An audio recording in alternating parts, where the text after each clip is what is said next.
केन्द्र में कांग्रेस सरकार अमल में दादन समस्या रोकने जातीय कर्मनिजुक्ति योजना कार्यकारी करा तेबे नुआपड़ा जिले में उक्त योजनार सुफल मिलु बेले राज्य सरकार यार निराकरण करने परिवर्ते बीजेपी निज दलर नेता एवं कर्मी राज्य सरकार सहायतार नुआपड़ा जिलूर बाहर राज्य को दादन श्रमिक चालाण कर एपरी संगीन अभियोग कर कांग्रेस दलर मुखपात्र सोनाली साहू कहते द्वारा नुआपड़ा जिलार अनेक लोक काम न पाई बेरोजगार होई काम अन्वेषण में बाहर राज्य को दादन खटिबा जाउछंती।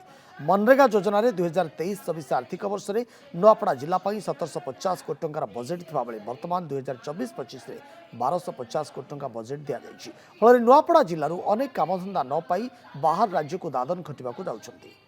एथिसह किछि दिन तले दादन समस्या को नहीं कंटामांजी विधायक लक्ष्मण बाग देइतवा मंतव्य अति दुर्भाग्यजनक बोली कहिसंती कांग्रेस मुखपात्र। सरकार जानी शुणी मनरेगार बजेट को कम करी 23-24 रे जहाँ 1750 कोटी टंका थिला ता वर्तमान कमी 1200 कोटी टंका पहुंची। बजेट कमी जावा कारण कर्म भी मिलानी एवं बाध्य होइकि समाने दादन कटिबा पाई जाउछन। जेहेतु अबिका उपनिर्वाचन चली नुआपड़ा एवं भारतीय जनता पार्टी सरकार रे अछि एवं ताकर नेता मंत्री बुलुचंती वोट पाई प्रथमे सेमाने आ ऊपर स्पष्टीकरण दियंतु। पाखापाखि 50,000 लोक दादन खटिबा पाई बाहर राज्य को जाइछनी सेमानकु एइठी नियुक्ति दबा पाई कौन नीति प्रस्तुत करिसेंती कौन व्यवस्था अपनाई ता स्पष्टीकरण रखंतु। खाली वोट मागिले हबो नाही।